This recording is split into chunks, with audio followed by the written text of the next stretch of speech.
Even certain animals have metaphysical connotation. Like in Louisiana, the alligator is used as, say, an alligator foot or alligator tooth is used as a amulet or I guess a fetish or whatever you want to call it, a charm. In South Louisiana, in the bayou, people hang alligator heads over their doorways to be protected from evil spirits. Some people wear alligator feet around their neck as a charm. So the whole concept of candle magic that's in voodoo really comes out of the candle magical practices, as well as the Catholic Church. And a lot of people come to me and I tell them, say, look here, the Catholic Church has been burning candles for the last 2,000 years. So most people, if they walk in your house and they see an altar and candle burn, they'll say, oh, are you doing witchcraft? You doing voodoo? Or you doing this? It's evil, it's this and that. But really, evil is relative. The real evil is not somebody's spirituality. The evil is really what people do to people. If you turn on the TV, that's real, and see the crime and atrocities that are committed in the world, that's real evil. In my estimation, there's no little man running around with a red suit, with horns, a little tail and pitchfork. Evil is really a Lucifer state of consciousness in people, because people do evil things. And the main evils are fear, doubt, envy, jealousy, and hatred. Those are the real devils, because when you have those things in your mind, you're going to act devilish. There's no little spook running around. And we got to become more mature about our religious beliefs. And we got to stop thinking that there's some guy in the sky who's sitting on the throne with a beard. He's taking notes and he's saying, well, you did this good, you did this bad, so I'm going to judge whether you go to heaven or hell. That's fairy tale stuff to me. Heaven and hell are really conditions of life itself. And I don't mean to use any profanity, but I'll say it like this: if you don't have your shit together in this world, you're gonna catch hell. Hell is when you don't have a job, you have bad luck, or you have a bad relationship, or you don't have any money, or this, that, and the other, you're catching hell. But if you're living comfortably with success, prosperity, or you have a good, loving relationship, or whatever it is you desire, you're living in heaven, really.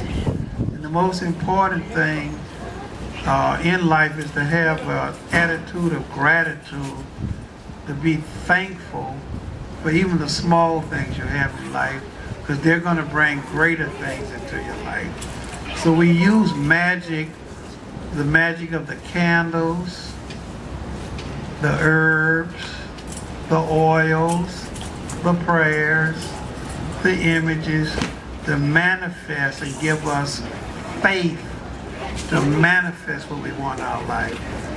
And in a sense, we don't need a middleman between us and God, because God and ourselves are really one.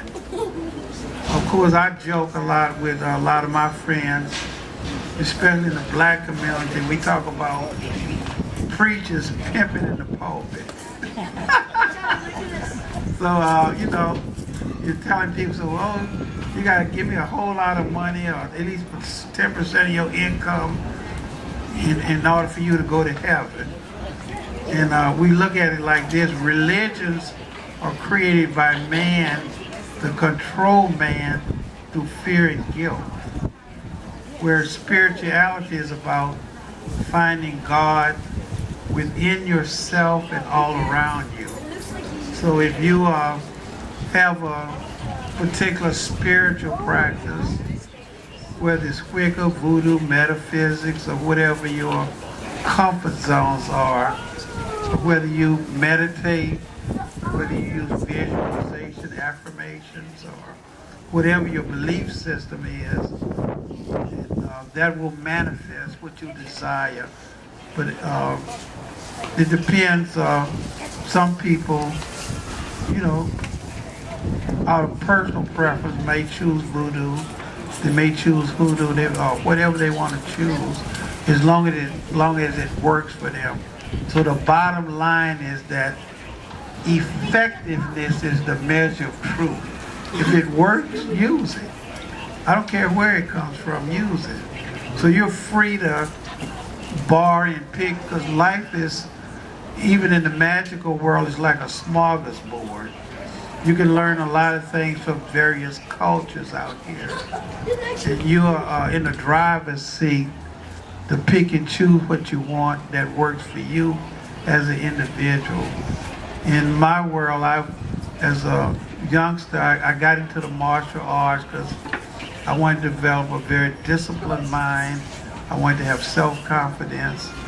And along the way, I discovered creative visualization, which was my doorway to the metaphysical as well as the magical world.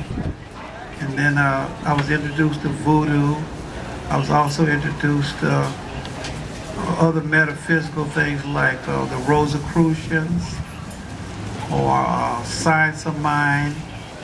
And I've also did a lot of travel in Hawaii with the kahunas, which they talk about the mana force, which is similar to the Japanese ki practices or the Chinese chi practices, or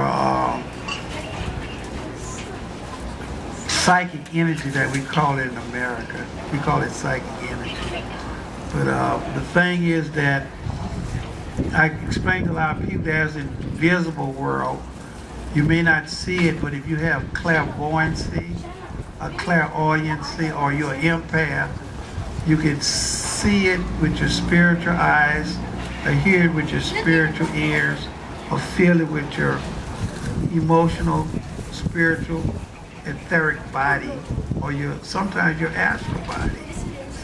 I was talking to a lady last night over the phone, so I was trying to explain to her that she was a witch, and she didn't believe me. So I told her, I said, look,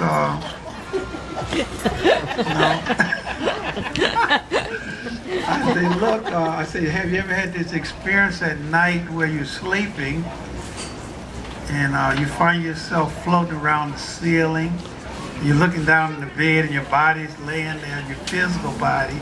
So I was explaining to her, it's astral travel, astral projection, or sometimes called soul travel. And she said, yeah, that happens to me all the time.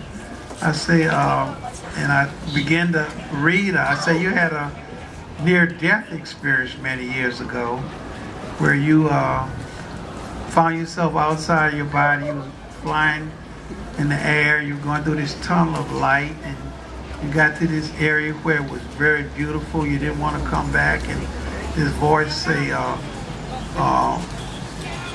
what do you want? And she said, well, I want to stay here. But the voice said, no, you got to go back. So I was explaining to her that it was a near-death experience. And she told me that ever since she had that near-death experience, she dreams about people that are going to die, or have accidents, or she can travel anywhere at night. So I told her that's how the witches fly on the broom at night, astrally. They're not actually on brooms riding around. They're really traveling astrally in the spirit and so forth. So that happens, it's just a natural part of being a human being and so forth. So we are, the truth is we are multi-dimensional beings living in a multi-dimensional world, dealing with a multi-dimensional infinite consciousness called God. Because God has many names. He might be known as Allah for the Muslim, God for the Christians, Jehovah, Yahweh Elohim for the Jewish tradition. There's many names. Or Maui Nisa in the African Voodoo tradition of Africa, or Wandui in Haiti, but it's still God. And there are many multiple expressions of God through the various cultures that we